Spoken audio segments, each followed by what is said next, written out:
The wife, wanting to seize her husband's billions of dollars, shocked everyone by pushing her disabled husband into the middle of the road. A large truck struck the husband and knocked him to the ground. The wife did not take her husband to the hospital, but instead had him taken straight to the funeral home. She hurriedly arranged a funeral for him, and after the guests finished leaving, she called her lover over to have an affair. But what the wife did not know was that the man was not actually dead. The man's vitality was incredibly strong. He had somehow survived the car crash, yet he pretended to be dead the whole time. After the wife and her lover went elsewhere to have sex, the man finally opened his eyes. He quickly grabbed the phone the wife had dropped and began calling his parents, but unexpectedly, the man's voice failed him and he couldn't speak. Meanwhile, on the other side, the wife suddenly noticed there were other sounds in the funeral home. She and her lover hurried back to the funeral room. They did not expect that the man had already prepared for this. He quickly lay back down on the bed, and the lover assumed the wife was just too nervous, but the wife still noticed a flaw in the room. She realized her phone had been turned on. The wife understood that the man was not dead. At that moment, the husband's parents called the wife back. They had heard that their son had died and wanted to rush to the funeral home immediately. However, they encountered a traffic jam on the way, so they asked the wife to preside over the funeral in their stead. On the surface, the wife appeared very filial, telling her parents that the cremation time was approaching, but in her heart, she did not want them to come at all. The parents trusted the wife completely, and they hung up the phone without hesitation. After dealing with the husband's parents, she immediately grabbed a kettle of scalding hot water with the intention of scalding the man to death. Although the man was still alive,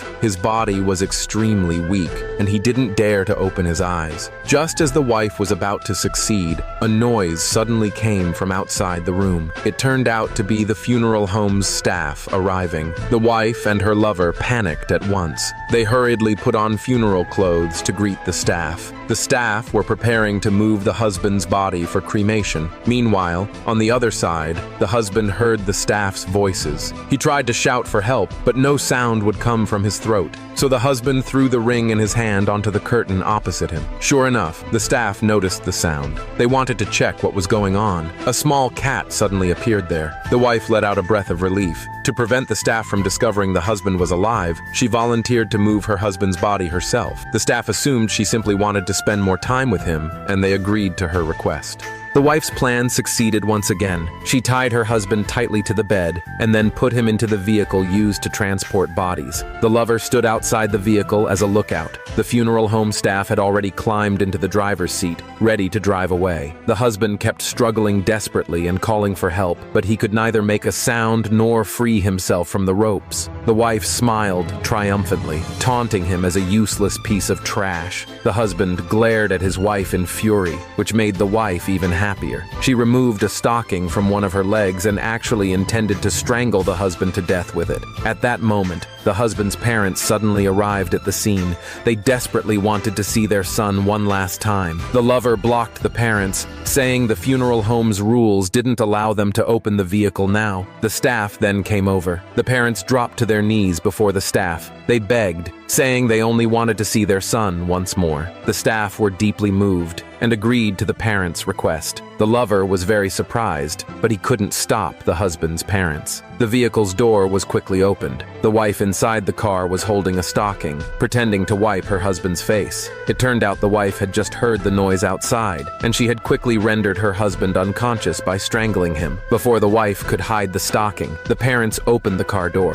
They found the scene very strange and began asking the wife what she was doing. The wife claimed it was her husband's peculiar habit, saying she wanted to wipe his face one last time. The parents believed the wife's words, and they entrusted their son to her with relief. Little did they know they had missed the best chance to save him. Not long after, the vehicle carrying the husband was driving on the road. The husband came out of his faint again. He happened to see the wife making a phone call. It turned out the wife had planned to kill her husband a year earlier and had taken out a $50 million accidental death insurance policy on him. The husband thought the wife was evil beyond belief, and he vowed in his heart that if he ever got out alive, he would make her pay a terrible price. The wife noticed the husband had woken up, and she mocked him as being too stupid, boasting arrogantly that she would inherit all of his estate. Then, suddenly, the car abruptly stopped. A police officer had flagged the car down. It turned out a fugitive had suddenly run across this road, and everyone passing through had to get out of their vehicles for inspection. The wife had no choice but to leave the carriage, and she presented the relevant documents to the officer. At that moment, the wife did not know that the husband in the carriage had managed with difficulty to sit up. He pounded on the car window desperately, calling for help. Everyone outside heard the noise. The police immediately questioned the funeral staff about the sound. The staff were extremely puzzled, because there was supposedly only a corpse inside the car. So why was there a sound coming from it? The wife also tried hard to prevent the police from searching, but the officer was very cautious and insisted on opening the carriage to inspect. So, under the officer's resolute gaze, the wife, feeling guilty, opened the car door.